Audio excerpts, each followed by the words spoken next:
Hello, everyone. Though no one's here yet. So, I'll do this. Boom. Holly's here today, but not here today because she is going to be calling in. So, I'm just going to send the link out to everyone who's coming on. And she may be a little bit late. But we'll see. Anyway, so tonight we're gonna have a good time. We're gonna be talking about Diddy, Epstein, ICE ambushes, the big beautiful bill, the wonder that we're everything that we were promised that we are not going to get, obviously. Yeah. But anyways, so I'm excited. I'm excited that Holly's back. She was going to be in studio today, but unfortunately she can't make it. So maybe we'll get her on. We've got Spencer Peck on. He's running for city council out here in Tooele. But until that happens, until he comes on, I think at 6:30 is when he's coming on. Yeah. And then, of course, if you guys have anything you want to talk about, we'll cover that. So that's it. Yeah. I'm not sure what time she'll be able to make it on. Hopefully soon.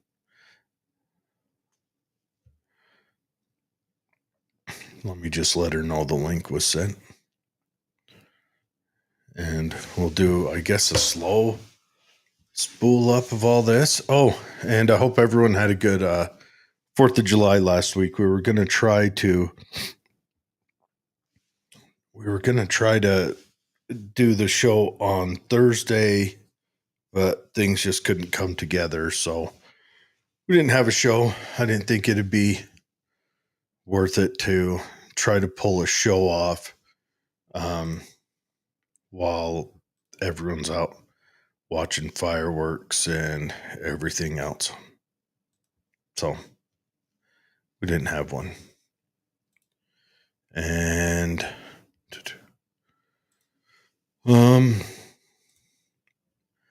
yep. Well, that's working. Okay. All right. Yeah. And then hopefully she gets on soon. But I want to kick off with the Ditty stuff, because maybe it shouldn't have interested me that much, but Ditty was overcharged. I think that's my read on it. I'm not a lawyer. Matter of fact, if there is such a thing as a lawyer, I'm the furthest thing from it. But he was way overcharged. And James Comey's daughter was the prosecuting attorney on that. And I'm like,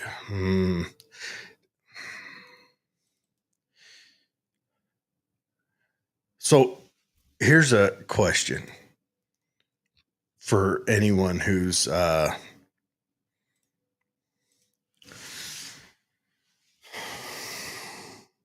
anyone paying attention. Does it seem like government and politics have become a family business? Right? Because,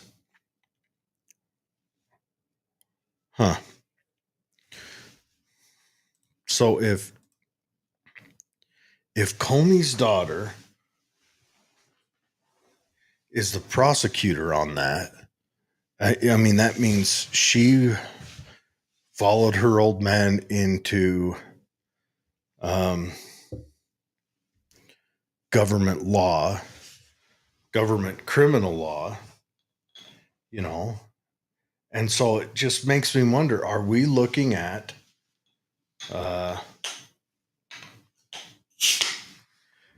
like it's become, I don't want to say nepotistic, because I'm sure she earned her way in there. I mean, she went to law school and did all that. But then the conspiracy side pops up, like, what if there is this big old scandal and the government is using, you know, these different, you know, hurting kid groups to get junk on other people so they have them under control and they can, you know, steer the ship. What if that is the case? And what if she was assigned to that with the orders to overcharge so that the important stuff doesn't stick? And we'll go through everything that he got with as soon as Holly gets here. I don't want to do too much. I just want to have my conspiratorial fun before she gets here, before she makes me be all serious and professional and whatnot. But what if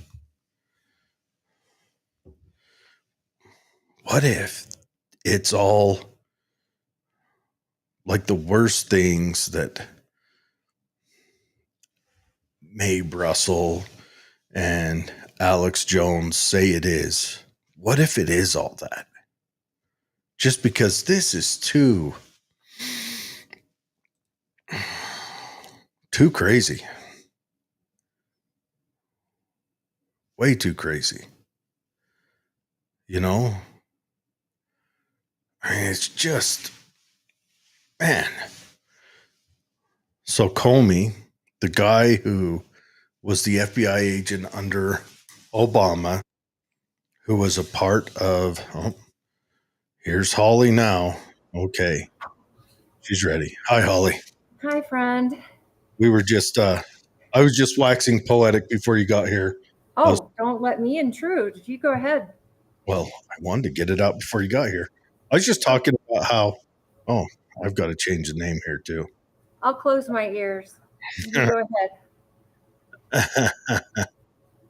I was just talking about how P. Diddy got off. Oh my God. Yeah. My goodness. Right? So P. Diddy gets off because they overcharged him, is what it looks like. They went after stuff that. How convenient. And who was the prosecuting attorney? I don't know. In New York City, was it what's her face? It was Comey's daughter. Did not know that. How is it that it seems like government has become a family business anymore? Oh, always. And okay, yeah, maybe always, but what if, just spitballing here, stop me if I step out of bounds. Okay, stop. You usually step out of bounds.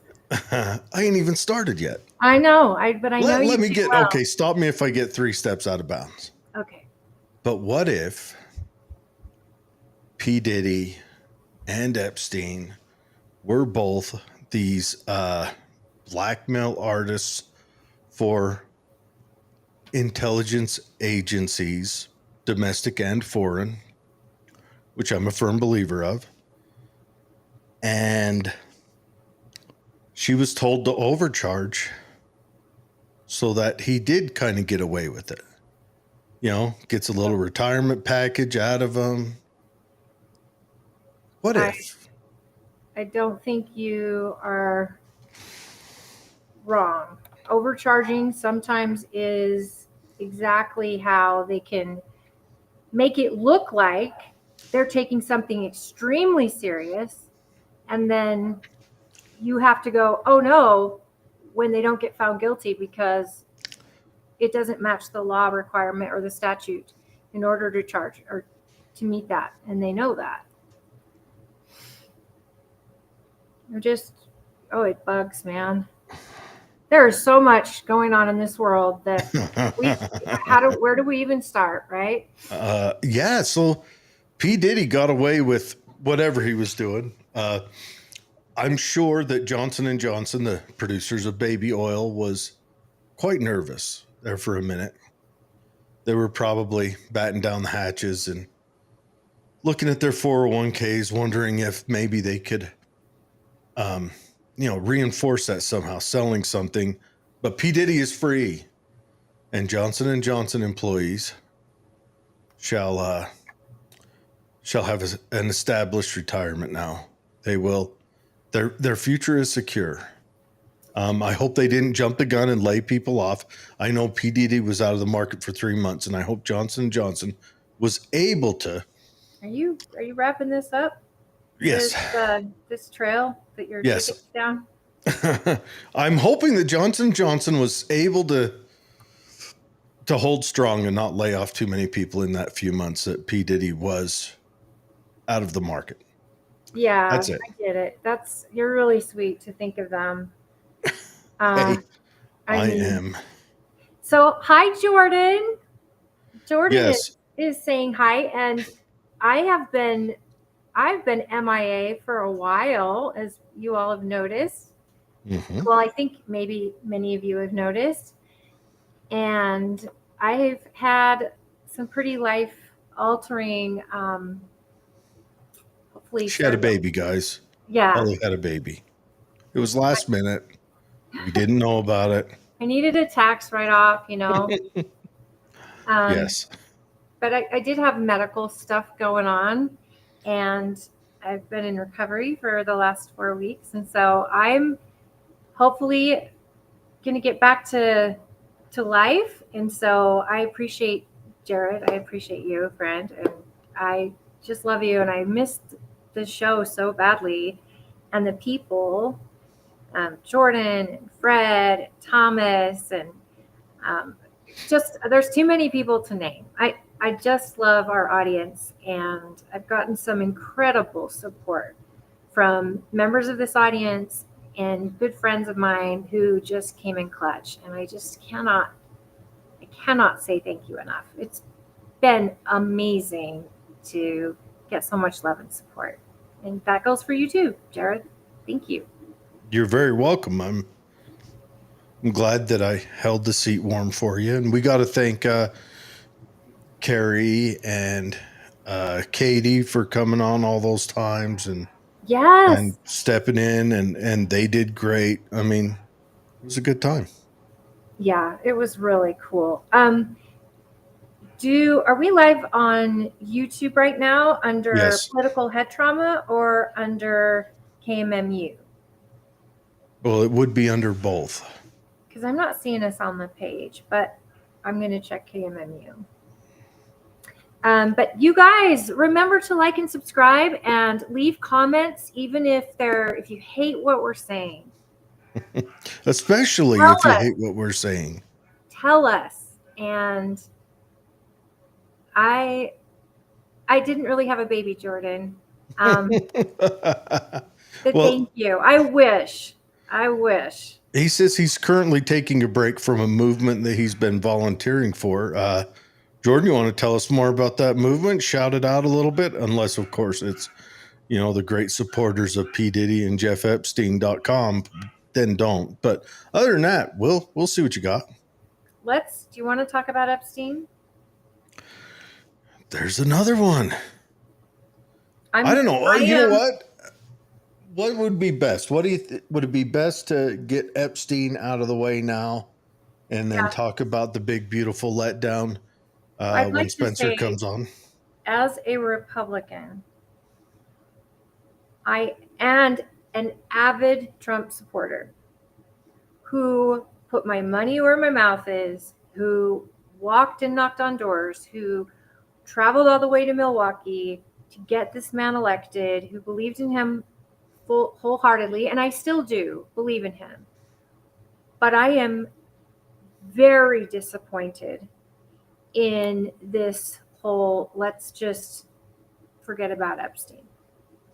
And there's no file on him. This case is closed. Who? What? Who are they talking about? This story's This is so old. insane to me, especially when it was a huge running issue. I mean, it's not like Virginia Dufresne committed suicide, what, a month, 2 months ago? I mean, that's the big victim of, or the public victim. Then again, Yeah, she one did of get them. run over by a bus, but the bus driver said that never happened. Too many. When I die, I think I'm going to make up a story and say my last words, so it just throws the world into chaos. Can you tell me this? Yeah, so you've probably heard the tapes that she supposedly made and gave to her lawyer to hold. I haven't and heard send the out tapes. to media I've heard of outlets. them. I don't know if they're real or if someone's put together AI using her voice. I don't know what her voice sounds like, but I've seen these videos where it's not, it just sounds horrific what she's saying. Mm-hmm. And if it's true, oh my goodness, if they're real, again, I don't know if they are, and I don't like to advertise something that we find out is fake. I would like to know, but every place I go to look for research, I keep thinking, if she really did this, these would be on every headline all over the country, because she said she sent these out to select media outlets in the event of her death. Unless those media outlets are in on the cover up, which, let's face it, that one was at ABC, that lady who we had the story and we sat on it for 2 years, but they wanted access to the palace. So, on the hot mic. So I don't know. It's frustrating. It's very frustrating, especially when we're talking about Kash Patel and the expectation. Dan Bongino. I mean, he might be quitting today. So you look at Tucker Carlson, who seems to be going to war with these same politicians. He helped get elected, just like Elon Musk, and he is asking hard questions. I mean, watching the Ted Cruz interview was like, oh my word, I was getting anxiety watching it, because I love both of these men. They are really good men. But Ted Cruz did not fare well in that interview. And Tucker came off extremely nasty. He did. Let me ask you this, though. Why does it seem like in that interview, Ted Cruz was elected by the state of Israel to be our senator? Because Tucker called him out on a number. Well, he called him out on the donors, for one, and also on the Bible. And like Ted Cruz, I've always interpreted the Bible to say that we need to stand with Israel, meaning the people of Israel, the Jews, because when Israel falls, that's when the world falls. Now, it just really made me take a hard look. Like, what exactly is the scripture? And Israel wasn't like Israel when the Bible was written. So does it mean just the Jewish people, the chosen ones? Or does it mean it does say the nation of Israel, I believe, in Genesis. But in Genesis? Yeah, I think he said Genesis. Genesis, I don't think would say the nation of Israel, because Israel doesn't come around till like 4 generations after Abraham, which is let me see what how many generations after Adam, which Genesis is written for Adam. Is that right? I haven't read the Bible. If anyone out there has read the Bible, let me know. But yeah, Jordan says, I wish I could see Tulsi again and tell her about my political journey. Congrats on the baby. I met the libertarian vice chairman. It was great. Oh, Tulsi, there's another person. She's been awful quiet. And she's been left out of meetings. And because she wasn't quiet, she said something that Trump didn't agree with regarding her. Yes, it's Trump. I don't know. Is it better that we have Trump, the kind of crazy, erratic guy right now? Or would it be better if we had a not erratic Trump? If we had a Trump that was more, I mean, the big thing that she probably got mad about was bombing Iran.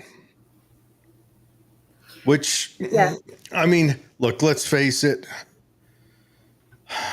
When Tucker Carlson labeled how many people live in Iran and all that, that's because Tucker Carlson looked it up earlier that day. Just he was lined up to ask that question. But journalists do, right? And obviously he should. But there is some consternation with us going to war for a foreign country over and over and over again. You look at the history of this, and we have ended up spending a lot of our blood and treasure for Israel over and over again. And I'm not saying we need to ditch Israel, but I think, are we enabling them at some point? Well, if you take the word Israel out and you put in Ukraine, it's amazing how different the views of the people are. We've asked Ukraine to stand on their own 2 feet. Now they come back wanting $40 billion a year and hands out again. They want us to rebuild them. I'm sick of rebuilding countries. Hey, I've got that the Bible verse. Okay. Genesis 12:3 states, I will bless those who bless you, and whoever curses you, I will curse, highlighting God's promise to bless those who support Israel and to curse those who oppose it. Is that okay? Is this like a Cliff Notes on the side written where it says that? Or is this from the... Yeah, this is, and then Psalms 122:6 calls on believers to pray for the peace of Jerusalem, emphasizing the importance of interceding the city's well-being and security. They can be, I mean, I have the exact, so that Genesis, this verse, part of the Abrahamic. Because when he says, I will bless who blesses you, that could be God talking on an individual basis. He's saying God will bless those who bless Abraham's descendants. Okay. And curse those who curse them. Okay. The Psalms 1, the passage directly commands believers to pray for the peace and prosperity of Jerusalem. A city. Mm-hmm. And Ezekiel, did you send the link to Spencer? I did. On where? On that email? I did. All right, I'll let him know. Just a minute ago. God's promise to gather the Israelites back to their land and make them one nation, highlighting the restoration of Israel as a central theme in biblical prophecy. See, I am not governments. I think they're referring to the believers, the Jewish people. Sure, and it's funny that Christians have opted to take on that model. But here's my thing. I look back through history and it seems like a lot lately where we're sure willing to throw our lot in to make sure that they're healthy and okay. But, when we have hard times here, we get platitudes. You're right. And maybe I'm wrong. Maybe the Almighty God says we need to make sure we take care of them above all else. Lay down our blood and treasure for them. But when that was written, there was no United States. No, nor was there in Israel. Nor was there... There was Jerusalem. Nor was there European bloodline Jews. Nor was there a New Testament. Nor was there a Jesus. Yeah. Who was the king of the Jews. It's interesting. That was a big topic in the Tucker Carlson versus Ted Cruz. And that was one thing that Tucker brought up. Are we talking about we're supposed to follow and support the government of Israel? Or does it mean the people? Because Tucker is a Christian, as is Ted Cruz. Yeah. Ted Cruz said, I was always raised that, like I thought, that if Israel falls, so does the rest of the world. And how does that work? How is Israel? Let me ask this, how is Benjamin Netanyahu? I never took it as how is he the linchpin for the health and well-being of the world? How is the country with whom the secrets to the nuclear bomb were stolen and funneled through to the Soviet Union? Maybe that was it. Maybe making sure that technology was distributed around the world so that it didn't get used again. Maybe you're right. But how is it that is the linchpin to the health and well-being of the world? I don't know. Does it go beyond the world? Is it for the health and well-being of the whole universe? Well, and I always understood it that if Israel falls, that is when Jesus returns. And that's when the 1,000 years under Jesus happens. And so Ted Cruz doesn't want Jesus to come back. No, I don't know. And here's the problem with people like Iran. We all want Jesus to come back. But again. But he's fighting to have. The problem with Iran and nukes is that they are Islamists who believe that in order to bring their second coming, they need to speed it up by causing the world to end. Here's they control their second coming of their whatever leader. I'm not sure, but their job is to bring it here, to get it here faster by bringing destruction to the world. That's what bring their guy. They say that, but it's funny, the country of Iran has never invaded anyone. That is funny. It's comical. They're the big evil one, but they've never. But haven't they launched missiles to Israel? I mean, sure. Has Israel not launched stuff into Iran? So you're talking about an army going into another nation, not just. I'm talking about a conquering invasion. Aren't they the Persians back in the Greek era? Well, yes. Persians dominated and conquered all? Sure, but I said the country of Iran. I didn't say the genetically bloodline people. You're digging all the way back to Persia, which of course Persia included Iraq at the time. I'm just making it like I've seen the movie 300. Off and on, all of that, yes. Which is funny, that movie 300. The funny thing is you know how they portrayed the Persians as evil and the Greeks as good? The Spartans? Yes. Well, the Greeks in total. I mean, they had Athenians there and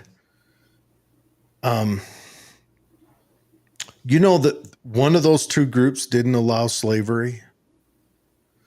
Persia? One of those two groups honored Human rights. Well, I saw the movie, and the king or whatever, the god of Persia, he had people carrying him around. Sure, that's from the comic book. The You know what documentary. the Spartans, you know how the Spartans honed their young men? Is once a year they would declare war on their slaves. And it would be like a week-long festival where their young men not only could, but should cull their slave herd. What does that mean? That's horrendous. That means they would go around the towns and cities, well, the city of Sparta, and kill them. That's horrible. No, I know. But I need to fix my chair. I'm sitting way too. I noticed that you're like dancing over there. Anyway, so Spencer signed in, but before we bring him on, let's go through these Jordan comments. He says, I heard an Epstein victim, and she named Bill Clinton as is involved. I believe Maria, Obama was also named. Yeah, Maria Farmer is the Epstein victim. The FBI wanted Maria Farmer to testify. The Epstein stuff seems wild, though. And then he says, we should rebuild America totally. Rebuild America into something greater. Greater roads, less taxes, and less wars. I completely agree. And then he said a second coming party with Jared and Holly. Yeah, sorry. And those of you that understand this all, please chime in, because we're looking to be educated. In fact, Spencer might know some of the answers to this question. Hi, Spencer. He's kicking off. I don't know anything. Don't include me in this crazy talk. I will. I'll tell you what I told the Tooele County Board of Realtors today when they asked me why I was running. I said, if I don't know the answer to a question, I'm not going to try to make something up. I'll just tell you I don't know.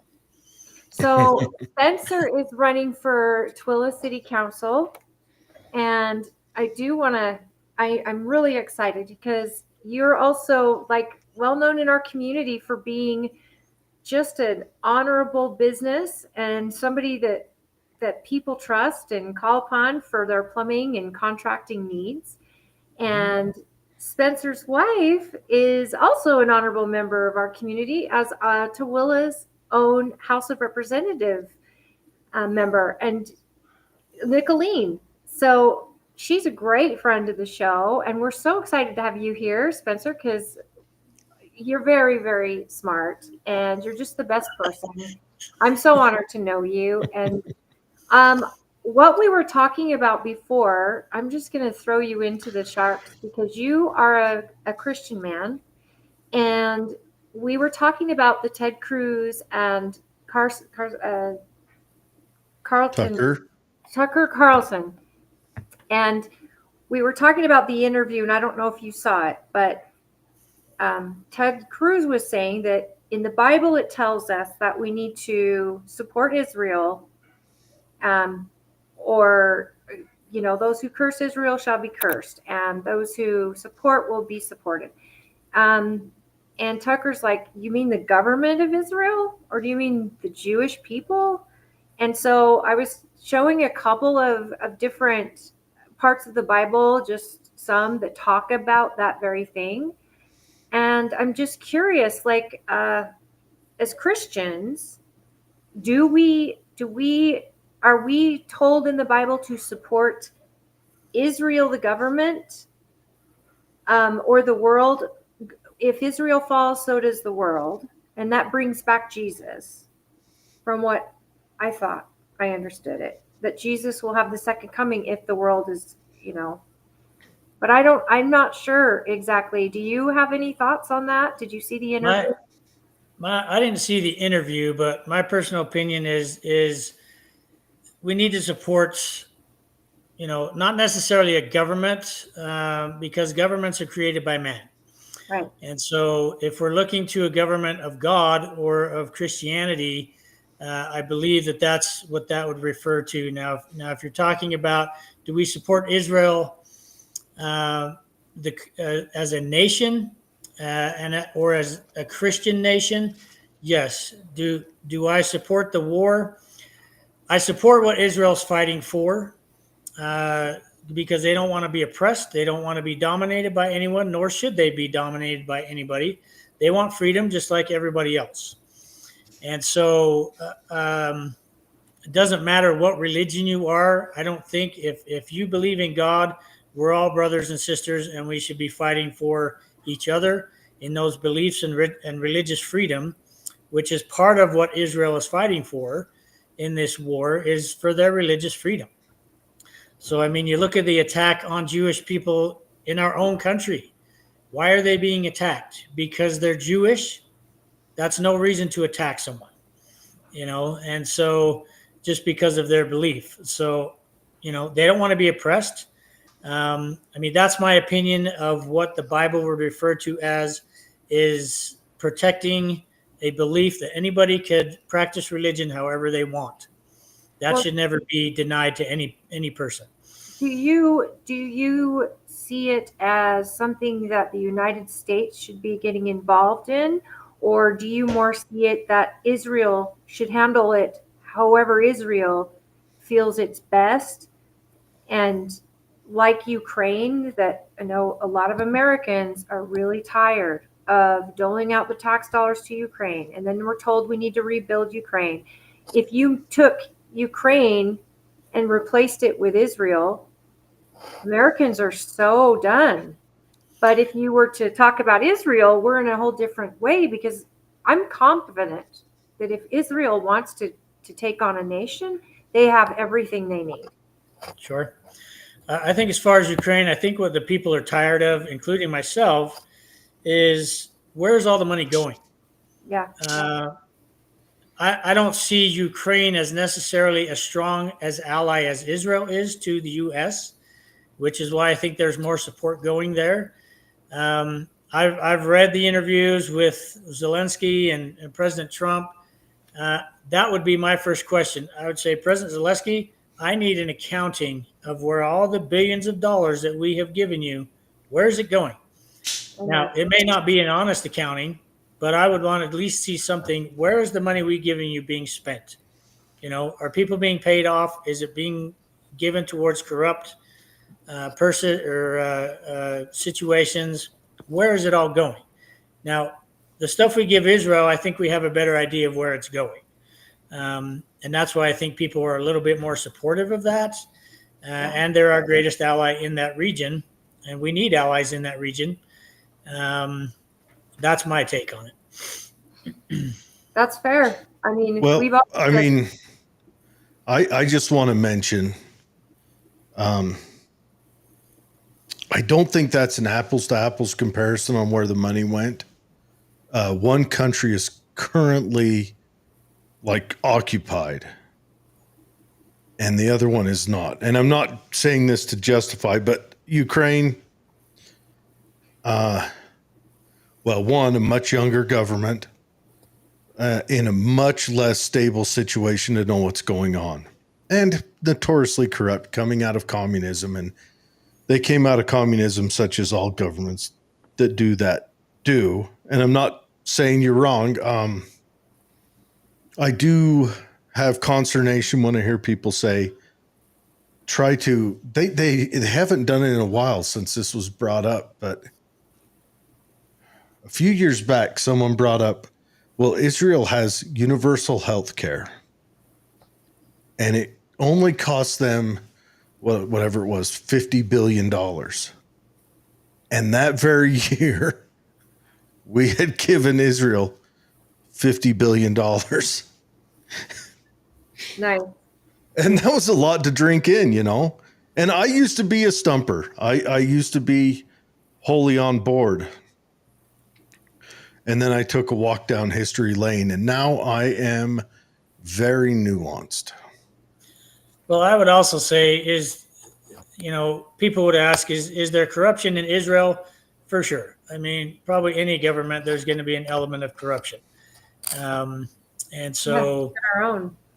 Right. Especially our own. And so, but one of the bullet points that I put on the ads for city council that I'm running is I believe in fiscal responsibility. If I'm going to spend money, I want to know where it's going, And if it's going to corrupt causes, let's stop the money, and just let's take care of our own people first before we take care of another nation where we don't know where the money's going because they can't tell us, or won't tell us. So it's a hard situation when somebody's under attack. Do we support them? Do we not? I believe in life and liberty and the pursuit of happiness and above all freedom. If someone's under attack, your initial human response is, well, we need to help those people. And that was the initial response of most of America when Ukraine was being attacked. But now this has dragged on for so long. Like you said, Holly, people are tired of it. It's like, stop giving them money if, number one, if we don't know where it's going and it's not doing any good, But then you have the other side of that. Well, people are being killed and they need defense. Okay, well, what do you do? What's the human aspect of that versus the political aspect of it? You have to weigh that on both sides, So it's a hard decision. Israel, with Ukraine, I get that there's probably a lot there was a lot of corruption on our end. It felt like a laundering scheme, just perception, money laundering with that whole thing, especially 350 billion going through with very little to show for it. They've been able to hold out with Russia this whole time, which is probably not what people expected, but they thought Russia would be in and out. But then with Israel, as an ally, we should, I definitely think that as an ally, that's what we're supposed to do is help them. But I don't want to be dragged into a war that isn't ours. And so with that, I don't want my kid going to fight for any other nation.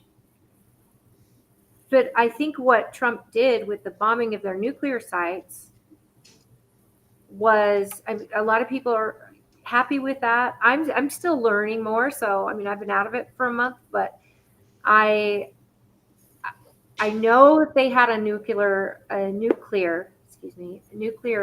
warhead, they would use it. Their whole faith says that they need to bring apart the end of the world. That's what they believe in. At least those in their charter forever. Right. So, and it's just me. I get it. And I don't think we should have them armed, but there's a part of me that also says, again, we're policing the world and telling other people what they can and can't do. And so I too am just been learning so much and also just struggling with where I stand because I care about America. And I think a lot of people do. And if we could rebuild America, like Jordan, one of our viewers mentioned, like if we could rebuild America totally into something greater roads, less taxes, less wars, I think a lot of Americans are there. And right from the very, very most localized government to empower our local governments and make sure that, our taxes just went up again. And our incomes aren't going up. I hate to think the taxes are going across the ocean when so many people are struggling here at home. And even people normally wouldn't struggle are struggling here at home. $100,000 a year is not what it used to be, not even close. And that's like minimum wage. It's the old $50,000 a year. It's really hard out there for our youth, especially, and for our elderly, who are just, they're struggling. They're struggling. And well, the biggest issue I hear when I talk to people about what are their major concerns with the city and what's going on, probably the bulk of those people is taxes. Property taxes and just taxes in general are killing people.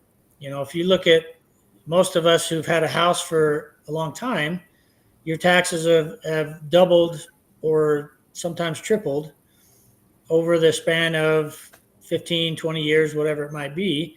And how are people affording that when your property taxes are going up a minimum of $200 to $300 a year, and our wages aren't going up to match that, how do we keep people in their homes, especially the elderly, who then have to decide, okay, do I pay my property taxes or do I buy the medication that I need to live? That's a hard choice. And that's a big issue for me is we got to help the elderly stay in their homes that they've lived in for 60 years, but at the same time, we need to help everybody with taxes.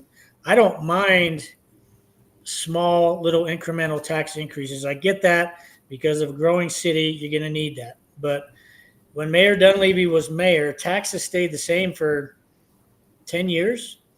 So people got used to no tax increases. And then all of a sudden you get this huge tax increase and everybody's up in arms. I said, taxes inevitably have to go up for a growing city. There's no way around that because there's more cars on the road. There's more. Can I ask you why?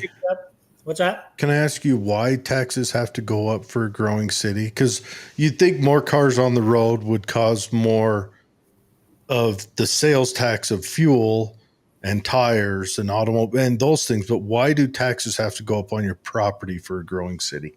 Can you explain to me why, if a city starts growing, do the people who've lived there traditionally have to eat a punishment for that? Well, they shouldn't have to eat a punishment, but it's a double-edged sword because more people in the city brings in more tax revenue for the city. But you've also got that creates more power, more gas, more water usage, more garbage pickup, more police, all the services that people expect. I just heard today that over there where they're building the Smiths, where that new stoplight is on Highway 36, the plan is to build 3,600 homes in that area just west of the highway. But again, shouldn't that cost be absorbed by the people moving into those homes? Shouldn't it be a dynamic flavor, not you live here, so you've got to eat the bowl of poop so that we can bring more people in? You see what I'm saying? It sounds to me like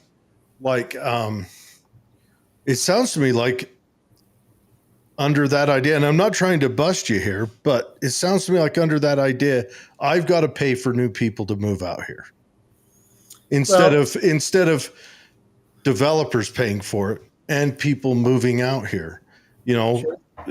Because we're getting a Smiths because more people are coming out here, but shouldn't those people coming out here, the developer that's requiring them to put in the new stoplights and update the road, shouldn't the city lean on them and say, hey, because we can't take it every 4 years our taxes goes up 20 to 100%. We can't. We just physically cannot, unless you totally want to turn over the population, because eventually everyone will say, I'm out of here.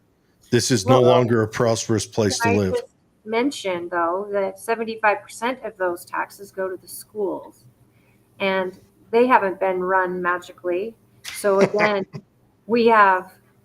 What, you mean the Shadow of the Temple is not the most beautiful school ever built in all of high school? It's the most beautiful school, but do the kids need beautiful schools, or do they need schools that can house them all and teach them life skills and math and science and reading, things that matter? Our schools are blessed, but our cities have to adjust based on that. But I think what you're saying is, shouldn't the new growth cancel out? Shouldn't it pay for itself? Adding them on adds more money to the coffers. It feels like our government has become a tick. It is a parasite. If you look at its definition, it's a parasite. But it's overwhelming the host. We're at a point, we've crossed over the threshold of where totalitarianism lies on taxes. We've crossed that threshold. Absolutely. That threshold sits at 35%. Yeah, there's an actual number that people who study this have written down. 35% is where totalitarianism starts. Mm-hmm. We're so far beyond that. Oh, yeah. And I think part of that is, if you look back at what the proper role of government should be, the proper role of government, when it was initially written down was to provide for the common defense, okay, military, and to provide infrastructure, roads. Okay, but to your point, how many pots are the government's hands in right now? Everything. And everything Schools, they touch, they turn to crap. yeah, and they can't ever manage what they have. And so I think what I was saying as far as taxes is, me personally, I'm okay with a tiny tax increase if it's going to benefit the community as a whole. People can swallow, $20, $25 every so often for a tax increase. I'm not talking huge tax increases, but if there's never an increase, people get used to a certain amount. Well, And then if that never goes up, then how do we build the city? How do we provide more amenities? How do we? Let me point this out, and I hope there's other political people watching. Wasn't that certain amount a percentage, correct? Correct. And it's always stated, well, we didn't raise taxes for so many years. Yeah, it was like a percentage. 26 years, I think. We. But it was hold on. Tax increase. It was a percentage. It was a percentage of the value of the home you were in. It should never be raised. Taxes should be a percentage. When they say they're raising taxes, they're not saying, look, we got to get an extra $20 from you. They come after more percentage, which means either A, our government is providing more services and life has gotten better because our government is providing that welfare for us. No. B, our government is less able to manage what it's been doing for the last 20 years with the same thing it's been doing, more likely. Or C, they're messing around with our money and they're screwing it up. They're giving too much leverage to developers. We know the great state of Utah loves its developers. We seem to elect them into every office, right? So where are we getting screwed here? Because right now, and I am a complete capitalist, but man, you guys are making me want to vote for some idiot in New York. Ew. Hold your tongue, bro. Because look at the gap that's being built here. We got people who get in good with the government are getting all the benefits of the United States system. Mm-hmm. And if you're just a normal working Joe, you give them for their benefits. Right. You get, I'm telling you, it's like a slow motion crash. Well, I'm totally. We're in a nightmare situation. To illegal aliens, I am totally against that. That should never be happening. And I don't want people who are listening to think that I'm for tax increases, because I am not. I don't want to be taxed anymore, just like the next guy. I want to improve our city. I want to make decisions based on what's going to be best for the community as a whole versus a handful of people. Because I'm not about pleasing the handful of people. There's a majority that what's going to be best for the city.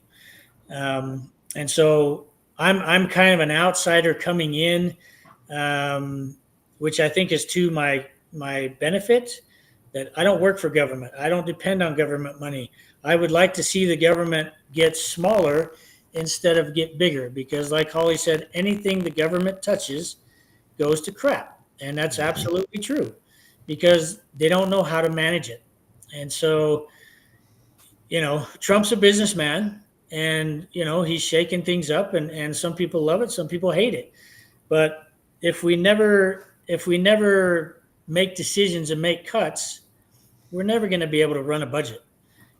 So I'm all about efficiency. Is there things we can do better? Is there things we can do with maybe less people?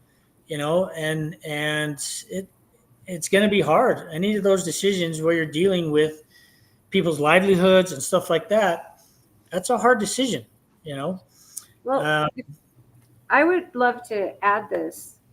You're a business owner, and you've run a successful business in this county for decades, right? Mm-hmm. You're fiscal conservative, because you know what it's like to not sleep at night because you're worrying about a payroll.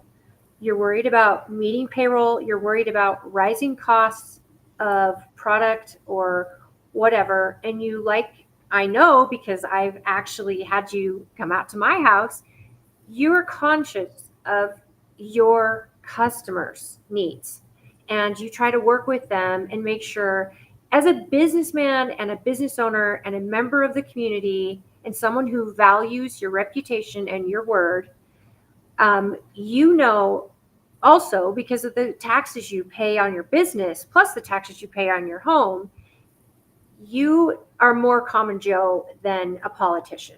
Is that fair? That's very fair.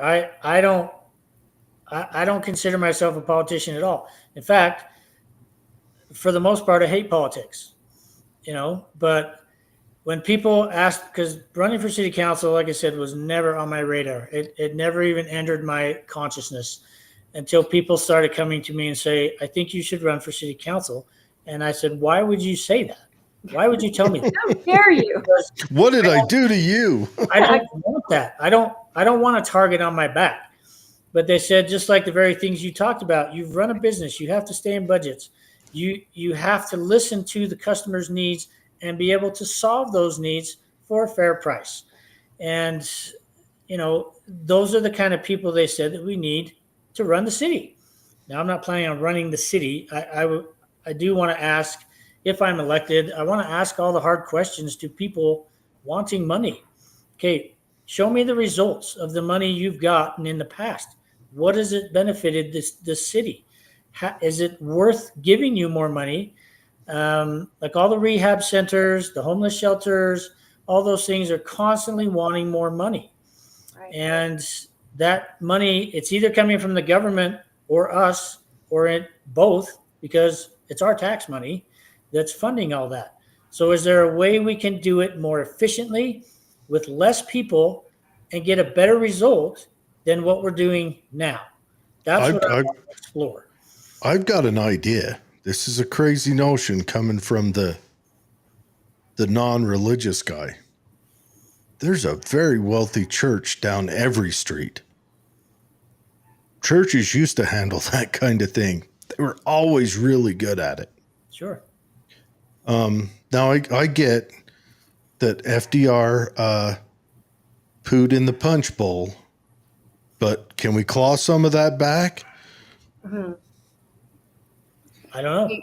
I think building a homeless shelter and the taxpayers of your city taking on that responsibility is a very scary line to walk. I mean, I have all the sympathy in the world for homeless people and the struggles they have. But the ideas that a lot of them are so independent, some are addicts, some are mentally ill, some are struggling families who, surprise, can't afford to live in their house because of getting laid off of work or Some are all three of those. Or all three. And if you build it here, more will come. Because other cities who are trying to fix their homeless problem will see, oh, I can just bust them out there.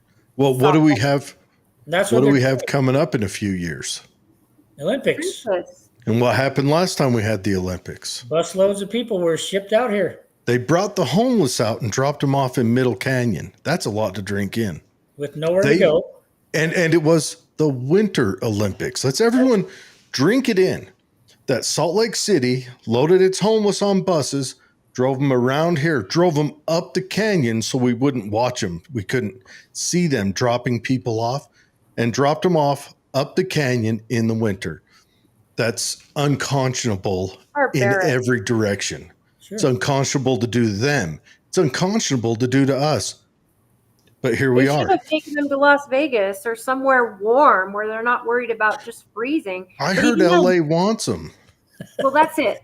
If a place has it, Portland, Seattle. Well, you guys understand, LA has the Olympics also coming up, and it's the Summer Olympics, and they're doing the same thing. They're looking for places to move the homeless. I mean, Vegas is going to be swollen. Seriously, but that's it. When you build it, you become a flagship for it, and they will send them here. So and nobody wants Tooele to be known as the homeless dumping ground of Utah. Right. Nobody wants that. We've had the same conversation at the county level, and I've had this same argument since it first came up. And not as a GOP person, but as a citizen, I was so worried the county was going to take something on like this, because not only does it require, housing, and you need cameras, you need security.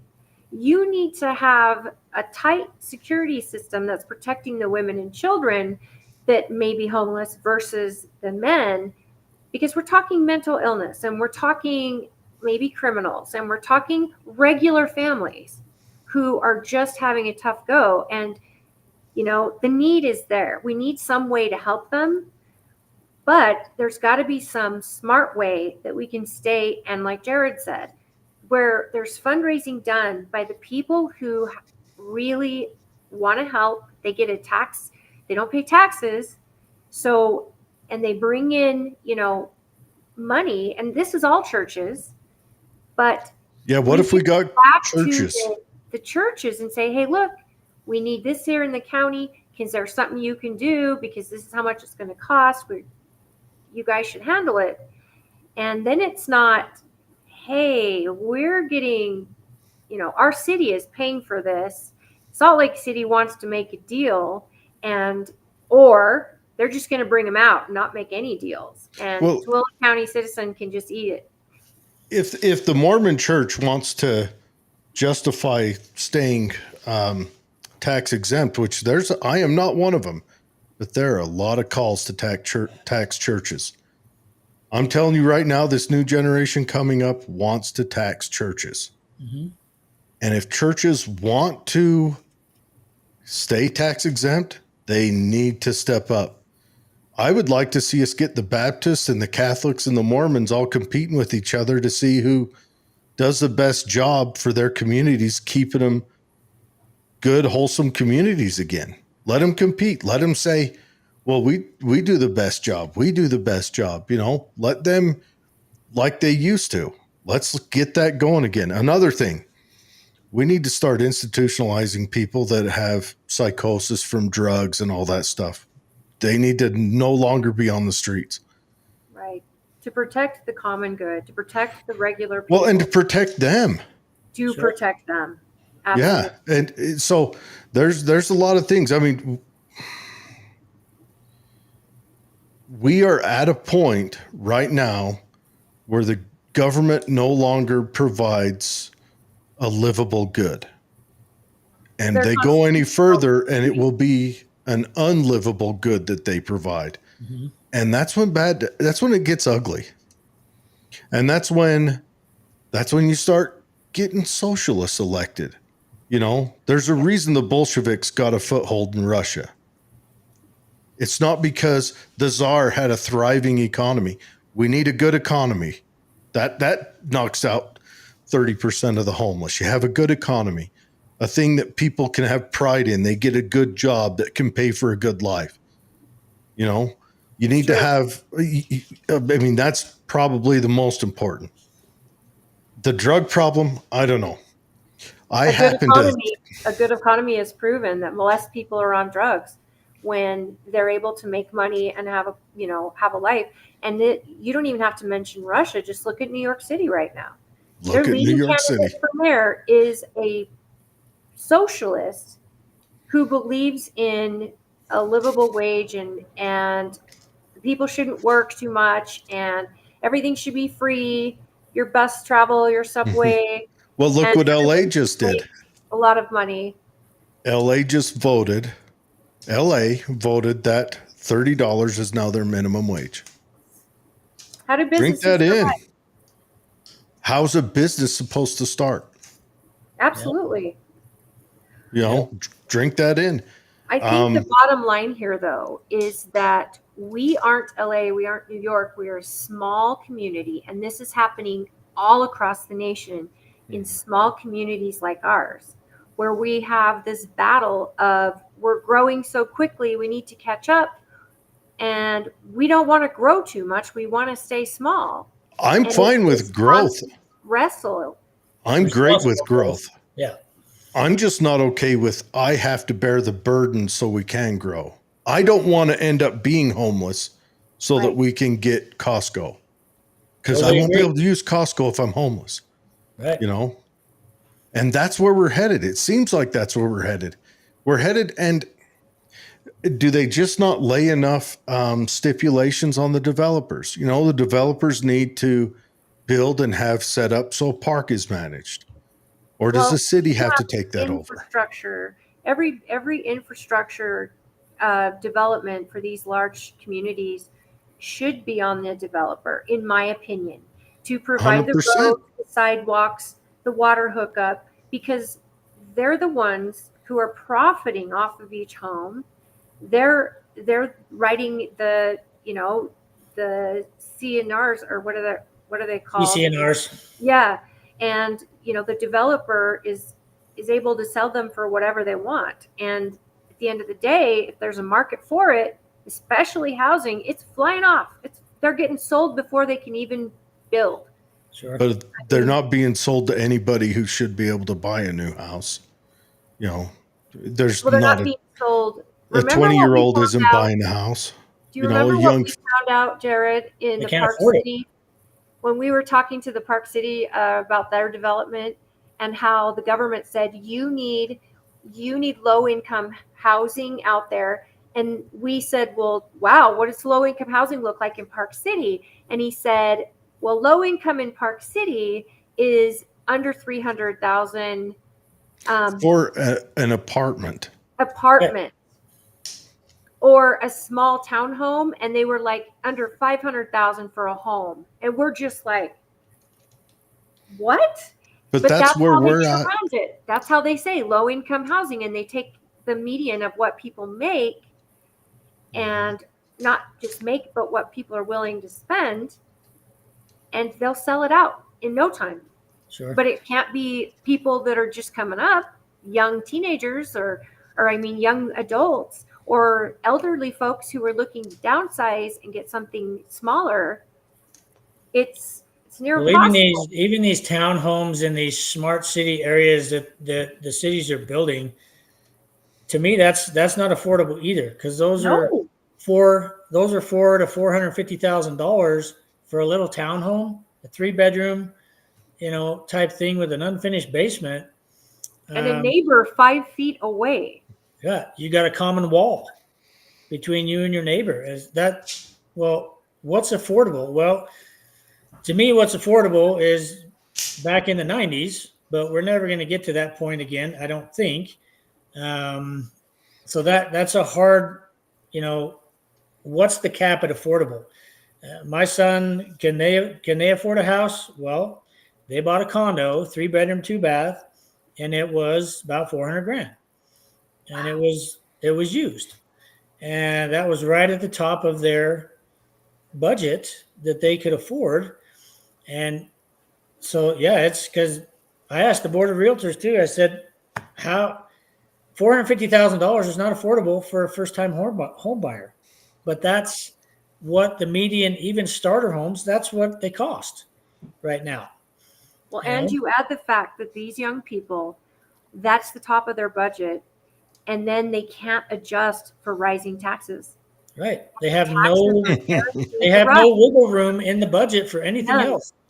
What if the car breaks down? What if you have a medical expense? Whatever it might be, there's no wiggle room, and it's hard, What I'm picturing right now is there's a reason we're not having kids. We're not replacing ourselves.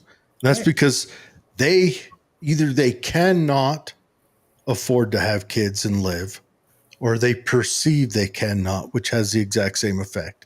Sure. So if we don't have kids, everyone, here's things you can see go away.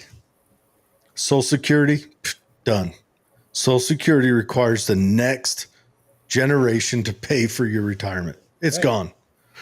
So if you have plans on that, homes, trust me here, 20, 25 years, when this population collapse catches up with us, homes will be real cheap. They'll be real cheap, and no one will care. Yep. Because they won't want them. Yeah, there'll be too many. And then the homeless will then have homes. Every one of them will have like 2 homes. That's a homeless. They'll get like 2. Be a lottery. They'll force homeless to at least have a home. They don't have Or to they'll live in just it. squat in it because it'll be empty. Like No. The government will make them. They'll just give them a piece of paper they can They'll give it wipe to with later because Wow. there'll be so many empty homes. It'll just be empty. There'll be whole swaths of cities. Like if Tooele doesn't figure it out, Tooele will be a ghost town because there'll be nothing out here. Experience that problem in not too many years here because they're not having kids. Japan's already gone into zombie economy. Yeah. They're zombie right now. They're Well, just and printing then- money. you add to it that you'll be 25 years older and there'll be no one to care for our elderly. Oh, Wow. yeah. So many elderly that euthanasia will be an option like Canada because An they don't option? wanna be a burden. What do you mean an option? Well, I'm saying an option because I'm It'll still be something happy that the United States give us a choice, but that your grandkids will be signing you up for just so that you're off their docket. Seriously, Social Security is going to go away, and it's going to be the Gen Alpha or whatever that votes to make it go away. And it's going to happen when us Gen Xers are on it. Just what's going to happen. They're going to write the laws to strip us naked. Yeah. well, yeah, because they Just feel like the boomers they're did to their us. future away from them. That's Gen Z right now. How dare you guys make these bad decisions that we have to be punished by? And Gen Z's come out with that. We don't get to have the American dream. We can't even dream the American dream Mm-hmm. because you guys have spent it all. I mean, we've Mhm. got debt on our heads for generations to come, but the spending has been going on even before we were born. I mean, it's been government spending down to the local governments where there's the most, in my opinion, they're the most accountable. And you can't get away from it because taxes are a necessary evil.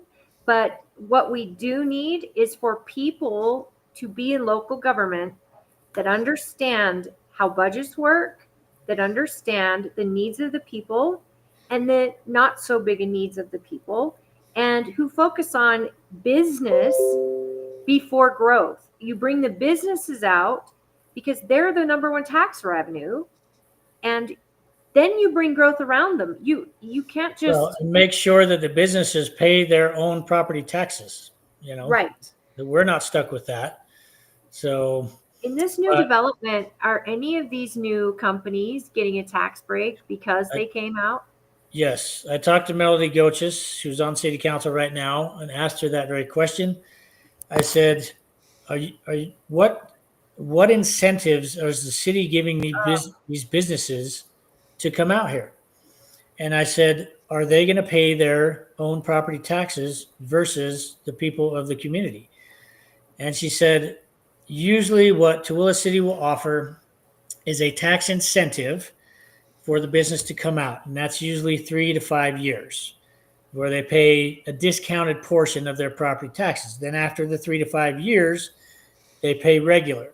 No, they close shop and leave. Look at Purple. Well, yeah, and sometimes that happens, but Walmart does that, and Walmart doesn't even own their buildings. They lease their buildings. So if they ever have to up and leave, the community gets stuck with this big building. And what do we do with that? Imagine how many Spirit Halloweens we could fit in that ball. Absolutely. And pickleball courts. Yeah. Right. Oh. But there, and so there's a lot of issues that have to be dealt with, and I am certainly not going to say I know the answer to all of them because I don't. But my whole goal is let's get the experts in whatever field that we're talking about together, educate me on the issues so I can make an informed decision. Because in essence, I'm voting to spend your money, and it's my money too, and I want to be smart about it, because it doesn't matter what decision is made, half the people are going to hate me, half are not. And so, which is fine. I don't have any friends anyway. The honest thing is 10% of people will hate you, 10% will not, 80 won't know what happened. Right. And Unfortunately, so, that's where we're at. Ignorance is bliss, though. I mean, that tax hike last year, it hit a couple buddies of mine super hard. One of them, I told him you need to go talk to the assessor. He never did. But his house payment went up an extra, I think like 35%. Mine went up in triple digits, and it keeps going up. And I'm like, oh, really? This is we've gotten to that point where we've got too much government now. right. We need to figure it out. People need to know that you can contest your property taxes. I told him he needs to. And, it's up to them whether they decrease it or not. But I would say probably 8 times out of 10, if you go in and you take the energy to go contest your taxes, usually the city will respect that. They'll say, listen, I'm on a fixed budget. You guys keep raising these taxes. I can't do it, and so you're forcing me out of my home, and usually they will help you. Now, I don't know how much they'll drop it, but something is better than nothing, in a decrease. And so people need to know that you can go to, I think it's the assessor. Yeah, it's at the county. To protest your property taxes, because. And in Tooele City, I know that's where my mom and dad live, and they do give veterans, I think retired veterans, and senior citizens discounts on their property tax, Sure. which has made, my mom is so happy that that's even a thing, because again, it's medicine, it's groceries, or it's taxes. Right. These people are choosing what to buy, and a lot of them are going hungry. A lot are going without the medicine they need for survival. Mm-hmm. And their only thing they have of value, their home, is something they have to keep, because there's no other places. Right. Yes, you can downsize and you can sell your house for gobs of money right now, but you can't move into a new house without spending even more money. And it's smaller. Not going to make any money on it. And it's not like there's affordable apartments either. You're right. Yeah. Even apartments are $1,500 a month for a 2-bedroom. Utah's housing situation is mostly, from my understanding, caused by our water situation. So Utah, from the Californians moving in with all their cash from their house selling. There's quite a bit of that, but look at the Bear River project. There's a reason our salt plants are drying up too. Like, what's that? We're just not getting enough water. How's the Great Salt Lake? You can walk across it right now. There's a lot of talk to in drink the in. legislature about the Great Salt Lake and pumping water into it and this and that. I don't know what the solution is there, but we all remember, you guys are of the age, when you were young, you go to the Great Salt Lake, it was full. It flooded when we were little. Yeah. And now, however many years later, it's decreasing, because you've got at the west end of the Great Salt Lake, you have Chinese-owned companies that are mining for lithium out of the Great Salt Lake. It's like, why are we letting the Chinese build lithium batteries that then we have to buy, and they're mining it from our own land? That doesn't make sense to me. But I don't know. There's a lot of mountains to climb, and you just have to pick your battles that you feel like you can have an impact on. You want me to tell you why? Tell me why. Because our government, national government, has regulated the processing of lithium out of the United States. You cannot process lithium in the United States. Why? Because it's environmentally whatever. Every bit of precious metal that's pulled out of the U.S. now, not precious metal, I think I should say the metal for, lithium and cobalt and that, it's all pulled out. We pull it out here and we ship it all to China. Right. Because in the watermelon's infinite wisdom, it's not pollution if it happens in China, I guess. I don't know why. Can I say this with Magcor, for example? Magcor's Their gone. byproduct of Magcor was titanium. It was a byproduct that was coming out when they were doing the magnesium. And they were one of 5 suppliers of titanium in the world. And then the government realized China is selling it for less. So we're going to send all the titanium to China and let them sell it because we're getting it for 1/5 of the cost or something. And magnesium or Magcor wasn't allowed to sell titanium anymore in the world. Well, what happened after China got a monopoly on the magnesium or the titanium, then they jacked up their prices. And then it all became more expensive. Why on earth would we stop our own country's business and destroy it and not use it and keep it as one of the 5 top sellers of titanium? If it's definitely a need in this country and every other country. But that's what happens when governments get involved in this type of crap. It just turns to crap. Oh. They're trying to shut down all the coal mines that produce our power. It's like when the U.S. falls, it will not be because of Iran or Israel or even China. It will be because of bureaucrats and politicians. For sure. I agree with that. Oh, and you are going to be one, Spencer. Well, in my defense, I will never consider myself a politician because I hate that term. It's got this negative aura around it, and well-deserved aura. Right. I'm a man.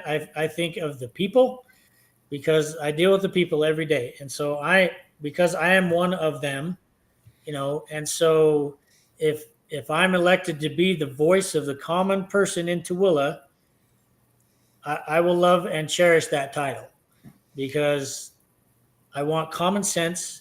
I want be smart with our money, be smart with our growth, all the things that we're going to go through, and just rein it in, stop wasting our money. And so I've been to many city council meetings over the years that they'll spend $500,000 or more in an hour. And it's like, did anyone ask any questions of why we're voting for this?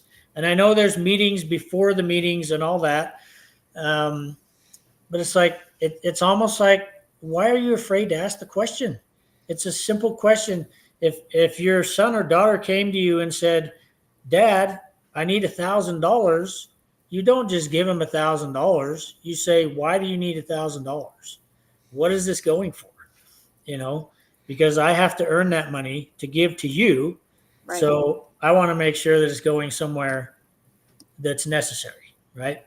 Mm-hmm. Well, Spencer, one thing that you mentioned about watching these meetings and having these questions in your mind as they're making these decisions is I would love for a councilman or, a mayor or county councilman, I would love them to ask those questions publicly because that is what's happening in regular citizens' heads.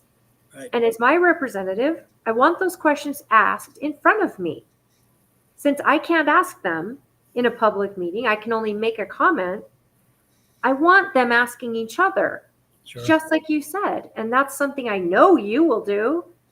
Well, like Jared said, most of the population will never go to a city council meeting. They just don't care. They don't care, or it's not even. Let me ask you this. When you were 25, were you even aware that they had those things? No.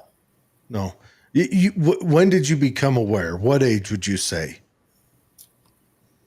Well, I'd say probably my 30s when I started to become a little more active politically. I knew that there were city councils and there were city council meetings, but I had no desire to go to them, just like most people. I don't want to waste my time where I could be doing something I want to do and go sit and listen to a bunch of politicians. I just never. Or you're a plumber. You're making money. It's a Tuesday night. You can finish up the job and get paid that night, or you got to go back tomorrow, reset. Mm-hmm. You know, and half the time, let's talk about this new fun time economy we got now. I mean, how many people work 9 to 5s anymore? Not many. Yeah. How many people work odd and weird schedules now? Everybody. I mean, so yes, that's how it is. But I don't know. And I think Tooele City should, not only broadcast what they do, but they should start a page that, one, make it entertaining, and two, put out there what's going to be on Tuesday's docket. They do that.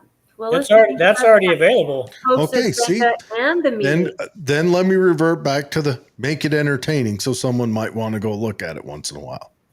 Well, what I would like to do now, you both have to know, and Holly probably already knows this, that I'm not very tech savvy, but that's not what I do. That's not where I make my money. So I pay people to be tech savvy for me, but I would like to, either whether on my own Facebook page or the Tooele County Republican page, list the things. Because I know people look at that page, say, this is what we're voting on. What do you, people of the community, what would you prefer to see done? Get them active. Get them, they don't have to go to the meeting. Tell me how you want me to vote on this. Yeah, do some polls. They've got Facebook polls, Twitter poll, or X polls, I guess you call it now. Because if I'm representing you, then I need to know what you think. You don't have to go to the meeting, but let me know so I can represent you in the council. Because I look at that. That's my job. Anything you send me regarding stuff like that, I'm happy to share on the party page. And here's the thing, like what I learned with Nicolene, for example, your wife, she's just like that. She posts questions to the public. What makes me so angry is how little response she gets back. People can't be bothered with the politics of legislature.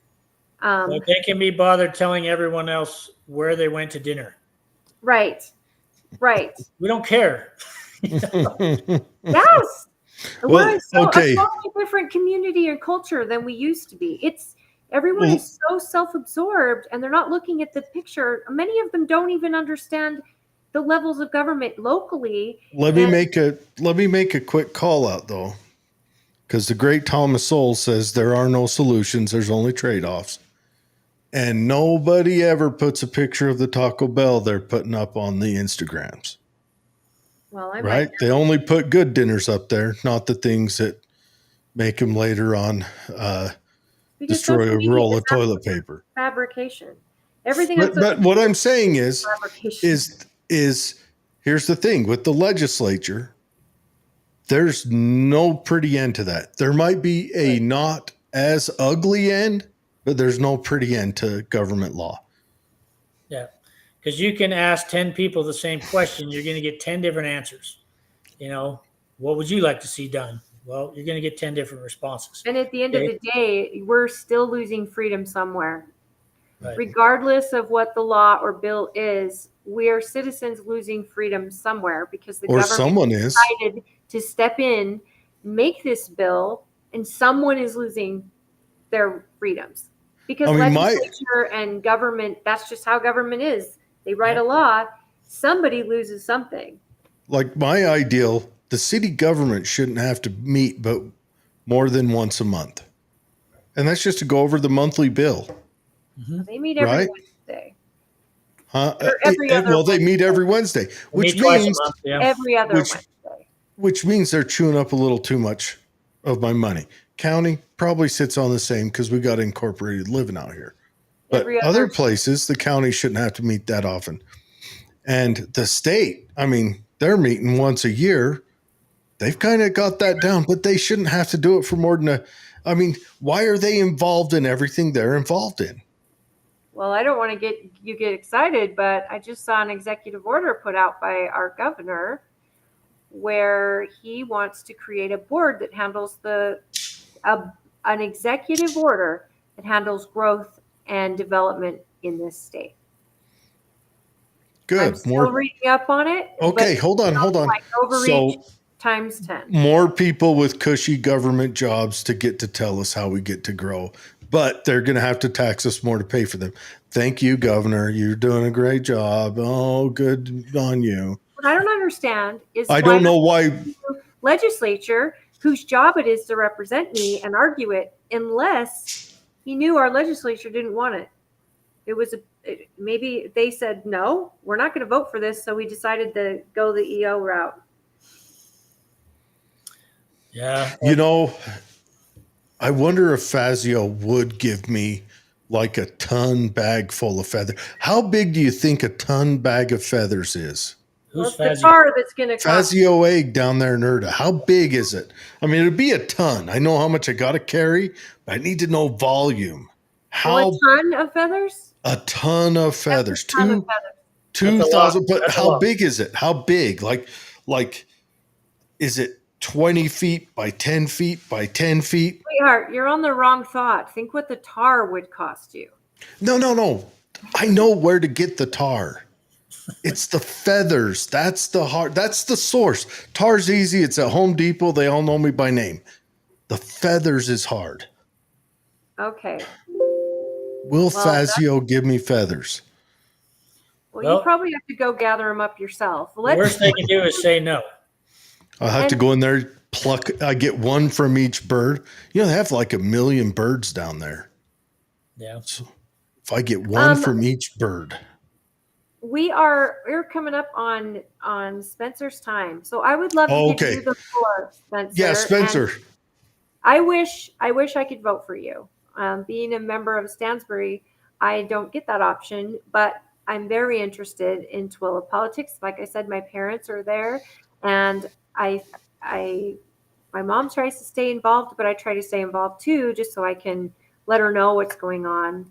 But when you said you were running, I was so happy for the citizens of Tooele. Well, and we both were. I know I came at you. I still got to be elected, but we'll see what happens. I know it seems like I came at you kind of hard in the beginning. Don't worry. Everyone gets the same come at him. Fine. But that's just how I feel. I feel like the government's leaving us no solution, but I was very happy when I heard you were running as well. Well, and you understand you and that I have met a couple of times, and it's nice to see a stand-up guy, a plumber get in there. That means he's not someone walking in with some, empty-headed degree who thinks they know everything. You're an actual, someone who actually does stuff. Truth be told, I don't have a degree.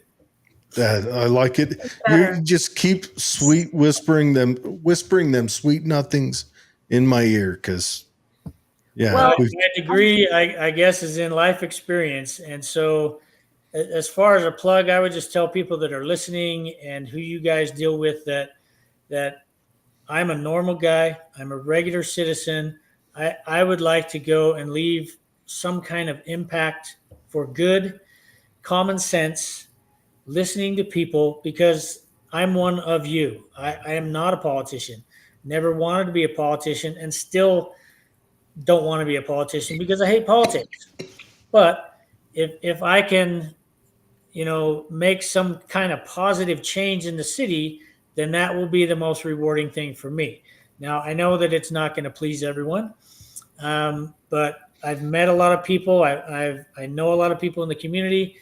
I've been in this community for 28 years, and I would say most people probably like me. I'm a pretty easygoing guy, but decisions that have to be made that affect a lot of people are very hard, because you have to weigh both sides, and somebody's inevitably going to get hurt. Like you said, there's no magic pill that's going to please everybody. I know that. I get that. I hear the hate that my wife gets. And she actually told me that she thought I was crazy for wanting to go into public service. I said, I've been in public service for a lot of years, not as a politician per se, but as a resident that helps people fix their issues, And it's just, I want to see the city run like a business. I want balanced budgets. I want efficiency. I want, when there's a problem, let's address it. Let's not take 10 years to address it. Let's address it now, because these are what the people would want. You know, they don't want to wait 20 years to have their road or their potholes fixed. They want to fix now, you know. Well, then you're going to be introduced to the world of bureaucracy that is like a I know. slow drip. And unfortunately, great people run for office. They get in there and they're like, why is this a thing? Why can't we just fix it right away? And that's why your logic and common sense is refreshing. And it could hopefully make some of that slow motion bureaucracy that we see in government, maybe kick it in the butt a little bit. Well, you know, I know the wheels of politics are like the wheels of justice. They turn very slowly. But as a business owner, I have to make decisions quickly and that I feel is in the best interest of all parties involved. And some may like it, some may not. And I'm not afraid to ask the questions. I'm not afraid to say, why are we doing this way? Have you ever thought about doing this another way that's a little more efficient? You know, and, you know, like I said, I'm not going to be able to fix everything, but if I can fix something, then I will feel like it was a success, you know. If you just stop it from going off the rails, it'll be a success. Well, and I'd like to know, how do you want people to reach out to you? If they Yeah. want Yeah. to talk to Now, you. I did a search. You don't have a website because you said you're not a technical guy, but you do have a Facebook. Do you want people Well, to? I do have a website, but it's my business website. Yes, I yes. don't have a political website because I don't have a ton of money to spend on this campaign, Right. right? I don't have donors. I'm funding it myself. And I told my wife, listen, if this has got to be $1,000 or less for this whole campaign, because that's all I want to spend on this. So people can reach me just at my regular cell phone number, which is 801-554-3095. And they can certainly email me on my, just at perfectplumber@yahoo. And because I look at those daily and ask questions, I'm happy to respond to that. I know there's going to be a lot of questions. I'll answer them as honestly and transparently as I can. And if I don't know the answer, I will simply tell you I don't know. You know, and because I'm not going to make up some answer that has no validity or no research behind it. That wouldn't, I mean, that's just not the way I am. So, but those are probably the best ways to contact me. I'm always available, well, typically always, to talk to people, answer questions, and just find out really what are your concerns with the city? What would you like to see done? And again, everyone's going to have a different response. Obviously, there's some things that will be out of my control, but if I can help the city as a whole with balancing budgets and just being fiscally responsible, then I'll feel like that it's been worth it. So Perfect. All right, everyone. That's Spencer Peck.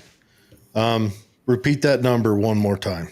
phone number is 801-554-3095, or you can email me at perfectplumber@yahoo.com. All right, perfect. All right. I'm going to Spencer put it Peck. in the show notes, or in Perfect. the comments. Well, thank you guys for having me on. right. I've actually never been on a podcast, so that was kind of fun. Well, you'll probably end up on it a few more times, and then if you win, you know, try to bring you on more also. I'm happy to. I don't Just know how many people listen to or watch it. I know Jordan's looks like the only one that's commented. He's on the YouTube side, and then we've got the Facebook side also. Right. Well, and let me just say, Spencer, I hope you enjoyed it. But I also, what Jared and I want to do when we invite you on, the topics that are affecting the city are affecting cities all over the country. They apply all over the country, and we need good people to stand up and run for these offices if we want to see change and get things better. It's good people that don't run that put us in jeopardy. Right. And I I know you. I know how you think, and I mean how we talked about a lot of issues. I know that you are super smart and you have life experience of what it takes to build something you can be proud of, and that people around town trust you because you're a man of your word and you definitely work with the customer at any stage, and you also have built this reputation that you value, and that your wife this is the same. You guys are just, you've raised kids in this community, you've got grandkids, you've got skin in the game. Right. And I think that's so important, and I hope that talking with us about issues and nationally or locally, that people will get to see the person that I know, and get to understand how much you care about these Well, issues. And the other thing that I didn't mention, I don't think, was that I know there's this rivalry between Grantsville and Tooele, and it seems like a lot of times we're competing against each other. And I would like to bring everybody together. Listen, guys, we all live in the same county. We're all in this together. We should not be fighting each other. Let's work together to make the whole county a place where people want to live, and that they can enjoy their life and thrive. Forget this rivalry high school thing that well, Grantsville's better than Tooele, Tooele's better than Grantsville. Nobody cares. We all live out here for a specific reason, and let's make the whole county better instead of just one area. Right. And let's think like a united front in the county instead of separate cities, because we all I know affect each other. that's a tough lift. I get that. Yeah. But, it really is. It really the whole is. rivalry thing. I mean, I get the high school rivalry. Okay, that's great. But when we become adults, we live in these communities, and we want our communities to be safe and nice, and where people actually talk to each other and care about their neighbors. And that's what I'm hoping that we can all do as people from Grantsville, people from Tooele. We all live out here. There shouldn't be any animosity between cities. Let's make it work for everybody. I think we can all get behind Grantsville and Tooele getting together and ganging up on Stansbury. I'm down. How Well, dare they you? have- From Stansbury, so you got to go after the county that Oh way. my gosh. Sip your tea. The hammer has been dropped, Holly. There you go. Yeah. Well, we need the county and the cities unified, because every city has its own issues. Every city has water issues and housing issues. So if there's a way to combat that as a whole, rather than Grantsville's doing this by themselves, or Tooele's doing this by themselves, and they are not sharing or working Right. on help. I mean, why can't Tooele and Grantsville, as far as water, why don't we combine resources? That's a because hard one lift, city has the water and the other city needs the water. Right. So you're right, though. If they could get together, maybe one city has. That's gone back and forth on everything. What about when they started up these plans of building a county or a valley-wide municipal sewage project, and then one city said, "Nope, we're going to do it ourselves." Both cities are. They all do that. there shouldn't be this competition, and it's just, combined resources, and so this is something the realtors asked me today. And you guys may have more information about this and what it's all about, but they asked me if I would support a water conservancy district in Tooele. I said, I don't even know what that is. I love water because I'm a plumber, but I can't give you an answer unless I have more information. That's what you said. They're trying to tie all the water together through the whole valley. Countywide. And that's a push from the county. Mayor Critchlow's on board. I think Mayor Wynn's on board. I'm not sure. But it's also, they've got to get a huge grant, because to do that, they've got to build the plumbing to combine them. Yes, And and that's someone's got to pay for it. And that's a big deal, and that they've got to get a grant. They've got to get ahead of it. Mostly, I think it'd be a project that would fall under the county. And I mean, how would you feel to live out in Wendover and they say, well, your county taxes have to go up? Well, why? Oh, because Tooele and Grantsville is going to have pipes going between them. Drink that in for a minute, right?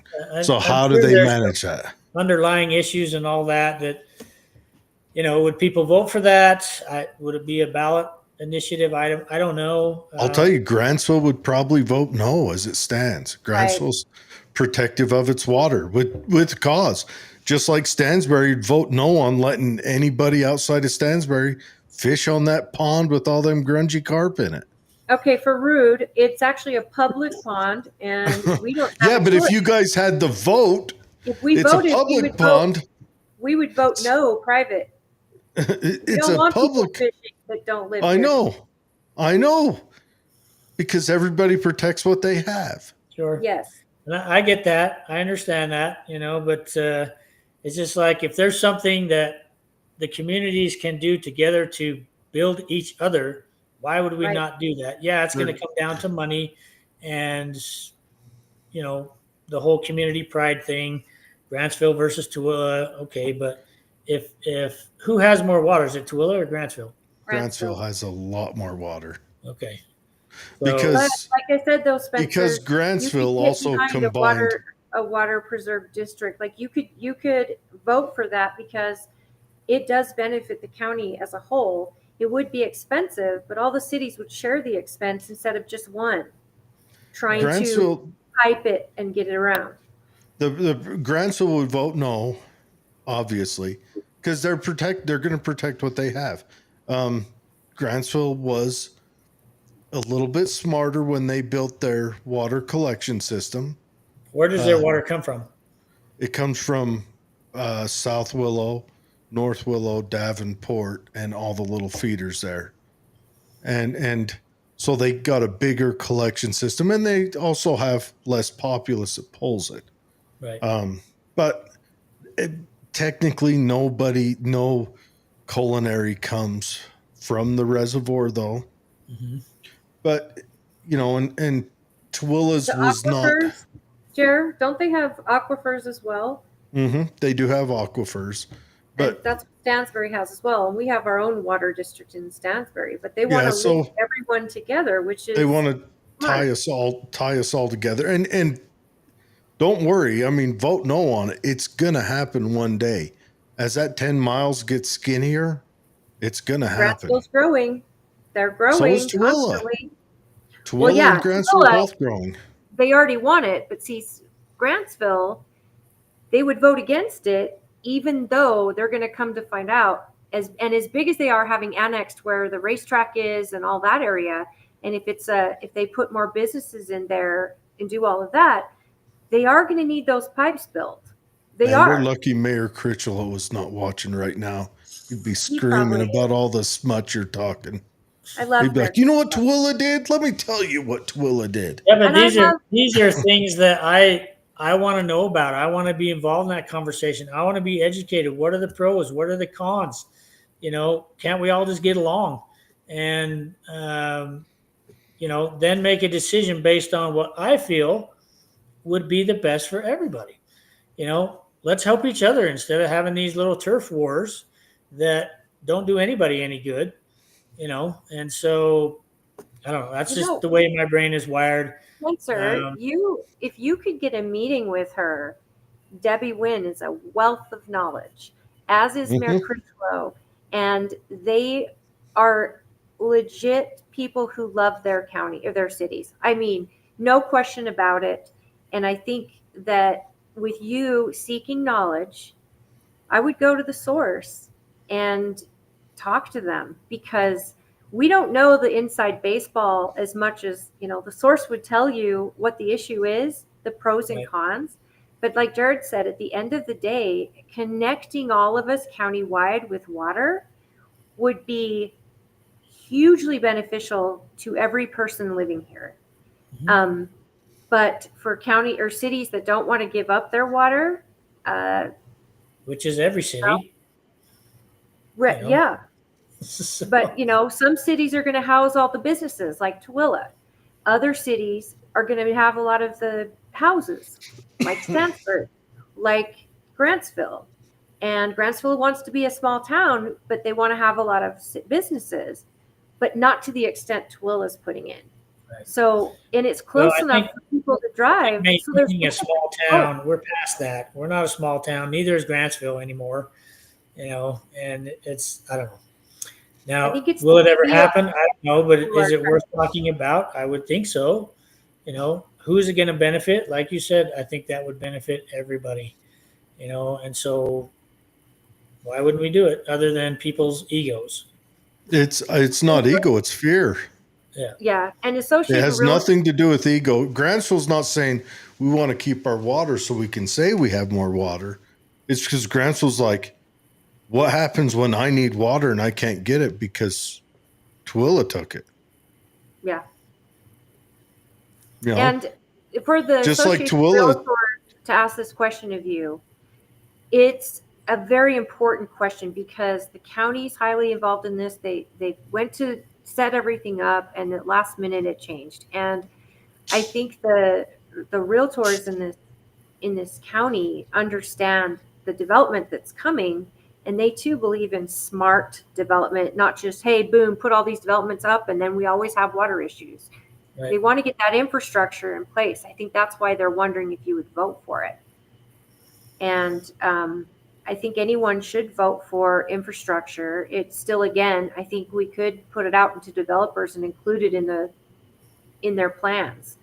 And they put the piping in under their own development that attaches to the piping in unincorporated that county put in, and then attaches to Tooele City where they've put. let me ask you this. If they put it on the next ballot and they said, would you want to make an incorporated district, you know, district water, and it cost you an extra 15% on your taxes, would you say yes? I would. Would I say yes personally? Yeah, no, personally. I couldn't afford it. That's what we're looking at. Right.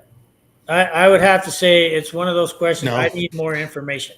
Every developer, they would be like, heck yeah, right? That's They're money for making a lot them. of- And they don't live here anyway. Right.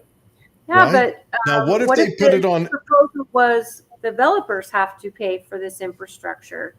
Then would Yeah, developers? I love it. Good luck, do it? but I love it.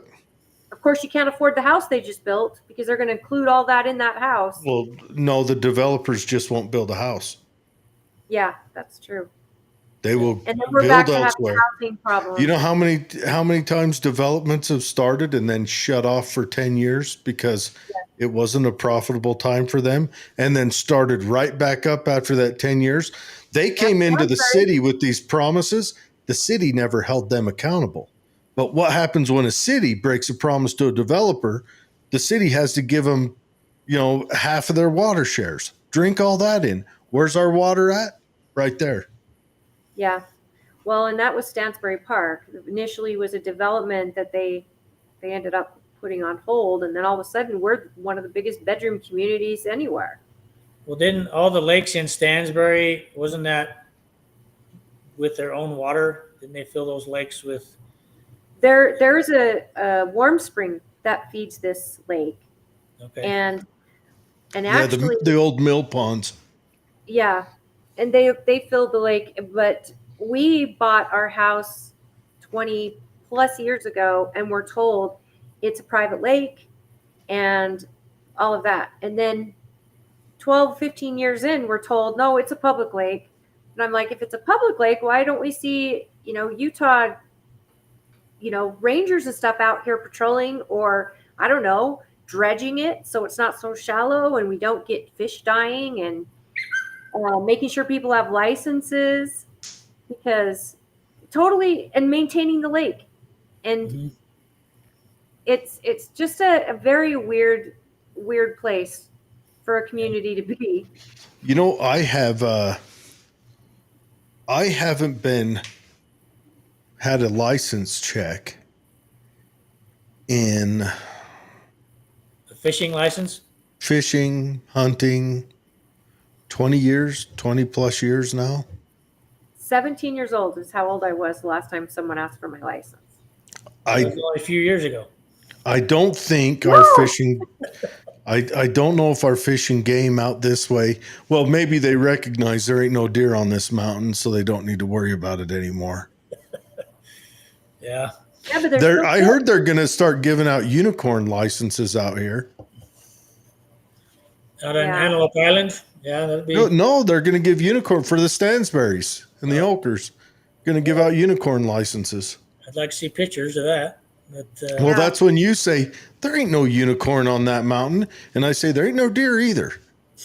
Oh, so we didn't fall for his joke. Yeah, it's like when I say you're a henway. so, anyway, guys, I got to run, but I Yep. appreciate being given the opportunity to be on. And if elected, I will probably, because you guys are in the know politically, I will probably try to glean wisdom from time to time from both of you. And so I can be just as informed and make good decisions, So, You're invited to every meeting we have. As far as the GOP, you're always invited. And that's where I've learned most of this stuff, when our legislators come and educate our people. And there's something very special when somebody is actually seeking to understand and to make decisions based on that. And I wish you all the best with your election. I think Tooele City would be lucky to have you. And I'm grateful that you came on the show, and I'm also grateful for your wife and the work she does. So please give her our best, because we just love having I see her occasionally, so I'll let her know. But any help and promotions you can put out there in my behalf would be greatly appreciated. Because, like I said, I don't have a ton of money to put into this, nor do I want to put a ton of money into it, because that would be fiscally irresponsible. So, anything to get my name out there a little bit more, Well, if you have a Facebook announcement or something with your picture and your name and what you're running for, and maybe some of the things that you are running on, the There's issues. that postcard I sent you. Yeah. Is it digital? Was it through text, or was it the legit postcard? It was through text that I sent it to you, but my wife helped me make that. Okay, again, so I will post that. I'll post that on our page here on Political Head Trauma, and then we'll also share it on the GOP pages. So I will be putting a post on my personal Facebook page here shortly that I'm running, and just basically telling people, what are your concerns in the city? Just start the conversation. Let's go. There's no right or wrong answer. It's where you at, kind of a thing. So whether I'm elected or not, I will still be active in the community. Trying to keep up on political news, just county news, city news, all that stuff. But we'll see what happens. So excellent. And tell Jordan, we put a couple comments on there that thank you for his support. Mm-hmm. All right, Spencer, everyone, that's Spencer Peck. Got his number in the comments, and we'll put him in the show notes. Also, his website. Thank you, Spencer, and you have a good night. All right. Thanks, you guys. Appreciate it. Bye. Thank you, friend. Bye-bye. Well, we didn't get to quite a bit tonight, but it's always next week. We could still go on for a little bit. Well, I've got to shut this down here pretty soon too. So, I wanted to talk. They're doing a probe into Brennan and Comey about the Russiagate stuff. They're actually looking into that finally. God, we've gone to a weird place in this country. Antifa is ambushing law enforcement. Gosh, there's so much going on. It feels like an organized insurrection against our federal government, and yet the left is not giving a peep. But you're telling the police do not assist ICE if they call you. In fact, it's against the law. And San Diego PD in California, San Diego PD showed up at the pot farm where they found 8 kids, minors, unaccompanied, 8, working on that farm, which tells me that's probably the child trafficking thing. And those kids are probably lucky to be doing the labor instead of being in some hellhole of a sex ring or something. But that's what ICE has found. And someone started shooting at ICE agents. Well, it's not just that. They had police officers ambushed in California last night. They had them ambushed twice in Texas in the last week. No, what this reminds me of. Or police. Yeah, police, ICE, law enforcement. What this reminds me of is I've never read the book, so it's in my list of books to read. But John Bagot Glubb's Fate of Empires. And I've listened to and read synopsises on it. And he talks about, he studied as empires start to collapse, they start getting fractionalized and partisans and everything else. And then and I'm like, it's game time. Yeah, I haven't read that. But yeah, I do have to jump off here. But I think, I don't know. We'll be back next Friday. Hopefully it's news stories and this will all be forgotten about. Well, next week we have a guest. We have 2 guests, actually. They're going to come on together. It's Brad Pratt and Kay Pratt. And they are going to talk about, Brad is running for mayor, and Kay of Tooele City, and Kay Pratt is going to talk about the executive order I told you about with our governor. So please tune in, and thank you all for viewing tonight. And I hope that you'll leave a comment, like and subscribe, and you'll get updates when we do our show Friday nights. And we really, really appreciate any comment you'll leave us. And if you've not done it yet, please like this video so that we can mess with the algorithm in YouTube and hopefully get more eyes on it and more engagement. We love you so very much, and we wish you a very happy July 11th and the weekend ahead. And we can't wait to see you next Friday, 6 o'clock. So tune in, guys. Bye.